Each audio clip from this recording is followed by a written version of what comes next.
kesempatan ini, saya dan rekan saya Karina Ramadhani akan menjelaskan materi terkait penerapan strategi pada isu-isu pemasaran dan keuangan. Poin pertama pada materi ini yang pertama yaitu isu-isu strategi pemasaran.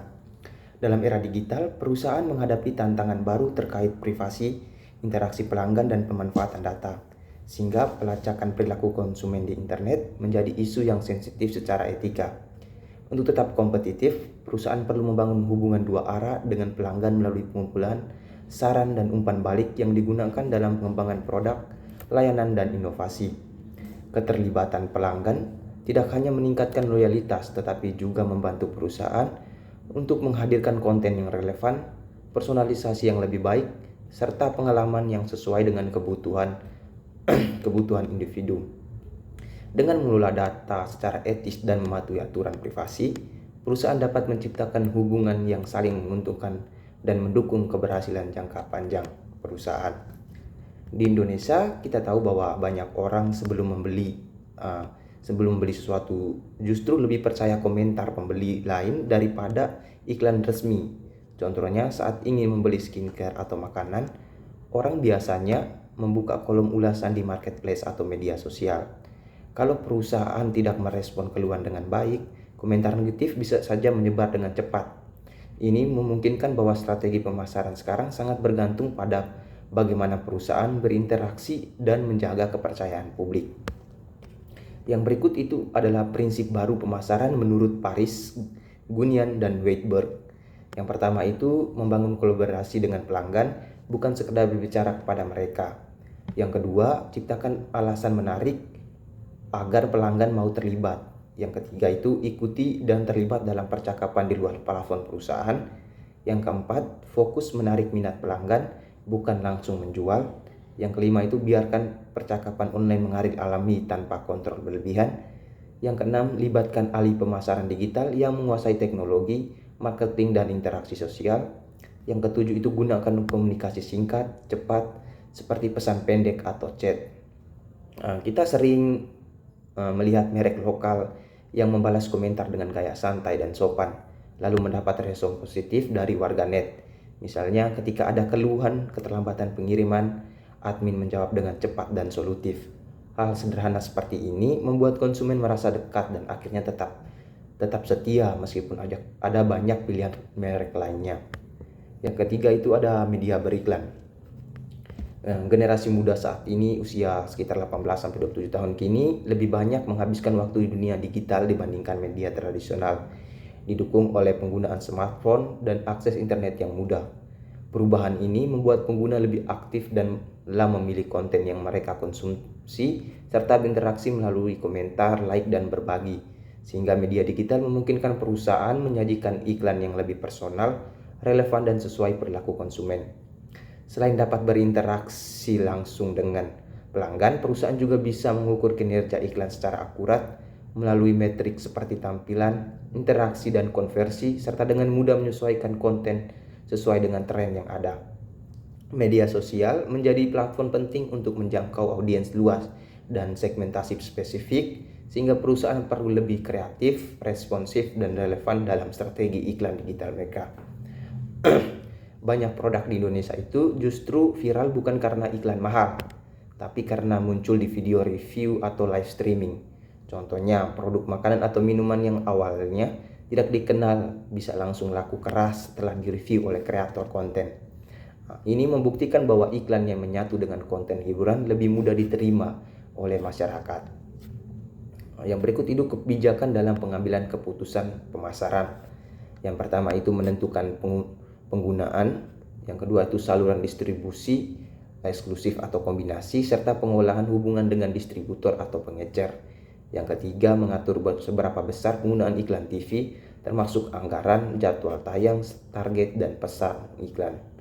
Yang keempat, menetapkan batasan kontribusi bisnis dari pelanggan tertentu melalui kebijakan yang tegas. Yang kelima, menentukan strategi harga, apakah memimpin harga atau mengikuti pesaing, agar perusahaan siap menghadapi persaingan di pasar. Yang keenam, mengatur kebijakan garansi produk agar jelas bagi perusahaan dan pelanggan.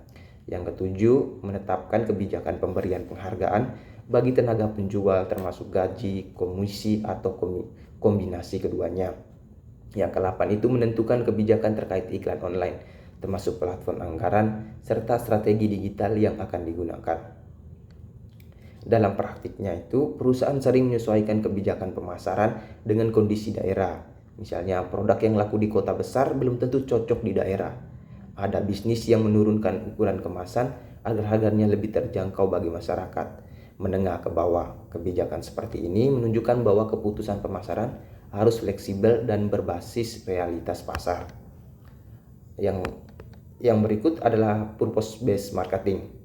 Purpose-based marketing itu sendiri adalah pendekatan pemasaran di mana perusahaan berfokus pada penyampaian tujuan atau nilai-nilai yang lebih besar daripada sekedar produk atau layanan mereka. Kita bisa melihat contoh ketika sebuah merek mengangkat isu lingkungan atau pemberdayaan UMKM lokal.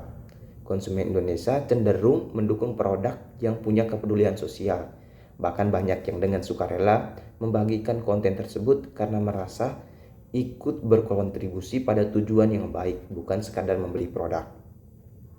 Yang berikut itu ada segmentasi pasar. Segmentasi pasar itu sendiri adalah proses membagi pasar menjadi kelompok-kelompok yang lebih kecil atau segmen berdasarkan karakteristik yang serupa. Contoh sederhananya itu produk kopi. Ada kopi saset yang menyasar konsumen harian. Ada juga coffee shop premium yang menyasar anak muda perkotaan. Walaupun sama-sama kopi, cara komunikasi, harga, dan tempat penjualannya sangat berbeda. Ini menunjukkan pentingnya membagi pasar agar strategi tidak salah sasaran. Yang berikut adalah alasan utama implementasi segmentasi pasar. Yang pertama itu segmentasi, itu membantu perusahaan meningkatkan penjualan melalui strategi seperti pengembangan produk, pengembangan pasar, produk baru, penetrasi pasar, dan diversifikasi. Yang kedua itu ada perusahaan kecil bisa bersaing dengan perusahaan besar karena dapat fokus pada segmen tertentu tanpa perlu iklan atau produksi massal. Yang ketiga itu segmentasi memengaruhi keputusan penting dalam bauran pemasaran seperti harga, promosi, distribusi, dan jenis produk. Ya. Terus pentingnya segmentasi pasar itu yang pertama itu membantu perusahaan mengembangkan produk dan segmentasi strategi pemasaran yang lebih tepat. Yang kedua itu memungkinkan perusahaan beroperasi dengan sumber daya yang lebih efisien. Yang ketiga itu membantu perusahaan memaksimalkan keuntungan per unit melalui penjualan yang lebih terarah pada setiap segmen. Banyak UMKM di Indonesia yang berhasil karena fokus pada segmen tertentu. Misalnya hanya menjual makanan khas daerah atau produk custom. Dengan fokus ini mereka tidak perlu bersaing langsung dengan merek besar, tapi tetap punya pasar yang loyal dan jelas. Pendekatan segmentasi pasar ada dua pendekatan. Yang pertama, static attribute segmentation adalah pendekatan yang berfokus pada atribut tetap atau karakteristik dasar dari kelompok pelanggan. Dalam static attribute segmentation, pasar dilihat dari segi geografis dan demografis. Dari segi geografis, yaitu melihat pasar berdasarkan lokasi geografis seperti negara, kawasan, provinsi, kota, atau bahkan lingkungan tertentu di dalam kota. Ini membantu perusahaan mengidentifikasi perbedaan budaya, kebiasaan, dan preferensi di berbagai daerah. Dari segi demografis, memandang pasar berdasarkan karakteristik demografis seperti jenis kelamin, usia, pekerjaan, agama, dan pendidikan. Ini membantu dalam mengarahkan pesan pemasaran yang lebih tepat kepada segmen tertentu yang memiliki karakteristik yang serupa. Yang kedua, dynamic attribute segmentation. Pendekatan ini lebih fokus pada sifat-sifat yang lebih dinamis dan bersifat psikologis dari kelompok pelanggan. Dalam dynamic attribute segmentation, pasar dilihat dari segi psikografis dan perilaku. Dari segi psikografis yaitu melihat pasar berdasarkan gaya hidup, kepribadian, nilai-nilai, dan preferensi psikologis pelanggan. Ini membantu dalam memahami bagaimana pelanggan berinteraksi dengan dunia, apa yang penting bagi mereka, dan bagaimana produk atau merek dapat mencerminkan nilai-nilai mereka. Dari segi perilaku, yaitu memandang pasar berdasarkan perilaku pelanggan, seperti sikap terhadap produk, frekuensi penggunaan, tingkat loyalitas, dan respon terhadap promosi atau iklan. Ini membantu perusahaan mengidentifikasi pola perilaku, dapat membantu dalam pengembangan strategi pemasaran yang lebih efektif. Kedua pendekatan ini membantu perusahaan untuk memahami pelanggan dengan lebih baik dan mengarahkan upaya pemasaran secara lebih tepat sasaran. Kombinasi dari keduanya sering digunakan untuk menghasilkan segmentasi pasar yang lebih komprehensif. Selanjutnya, penetapan target pasar. Ada 3. Yang pertama, strategi pemasaran tanpa pembeda. Dalam strategi ini, perusahaan tidak membedakan konsumen dan menargetkan pasar secara luas dengan satu produk atau satu tipe pemasaran. Fokusnya adalah pada keseragaman dan skala besar. Meskipun strategi ini dapat mencapai pasar yang lebih luas, bisa jadi produk atau pemasaran tidak cukup relevan bagi berbagai kelompok konsumen yang memiliki kebutuhan dan preferensi yang berbeda. Yang kedua, strategi pemasaran dengan pembeda.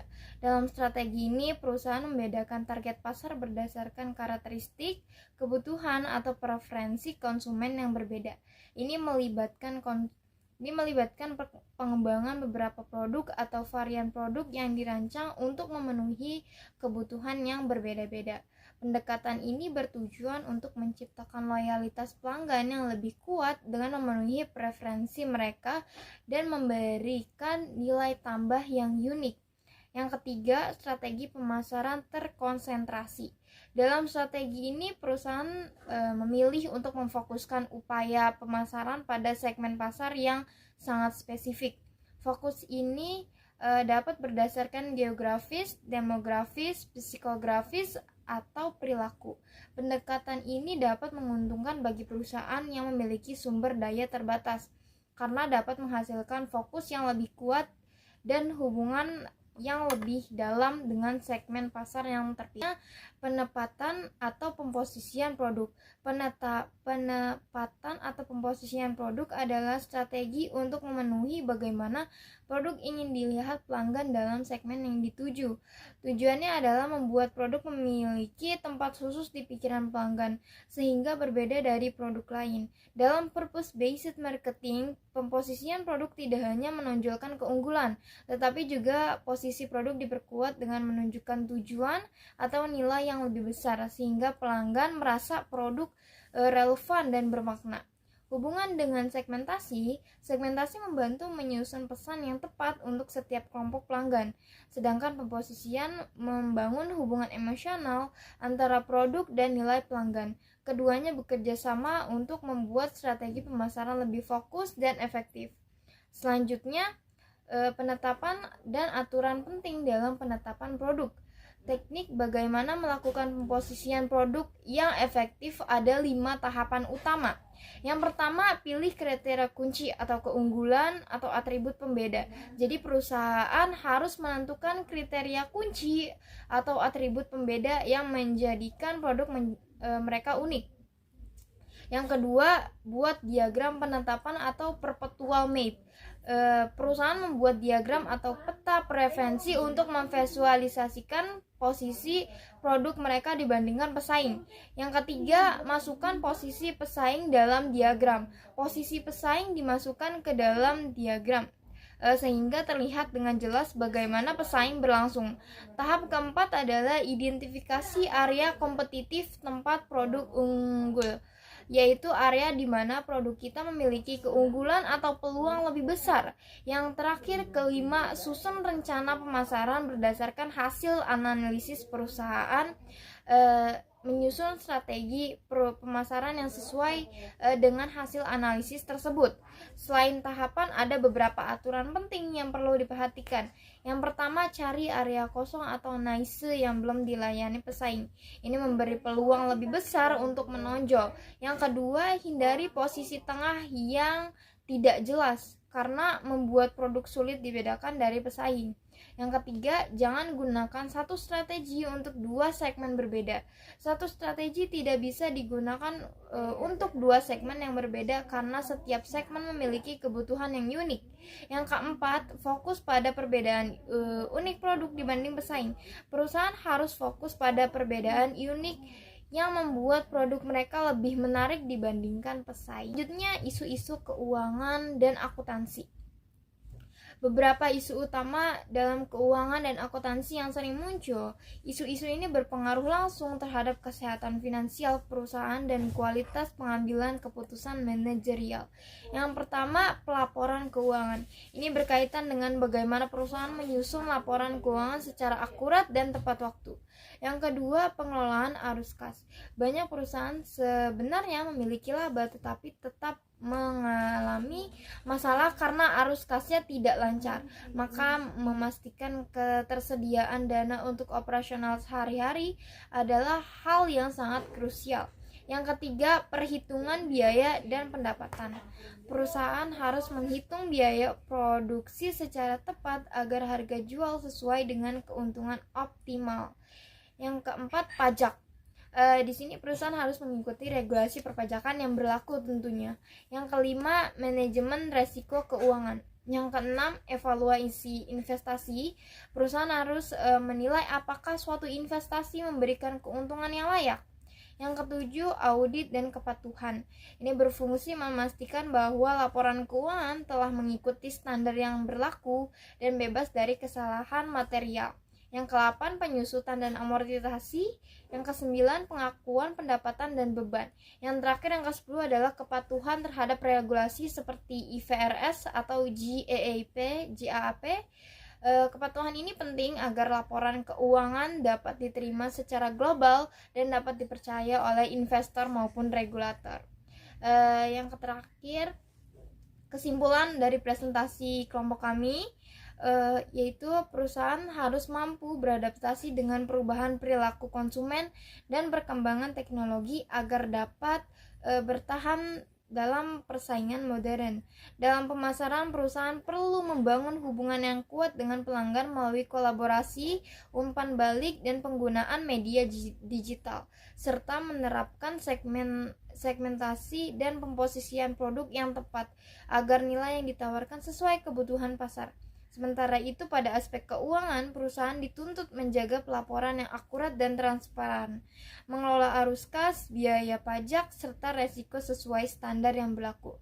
Secara keseluruhan, keberhasilan bisnis sangat bergantung pada penerapan strategi pemasaran dan keuangan yang efektif, relevan, dan responsif terhadap perubahan lingkungan bisnis.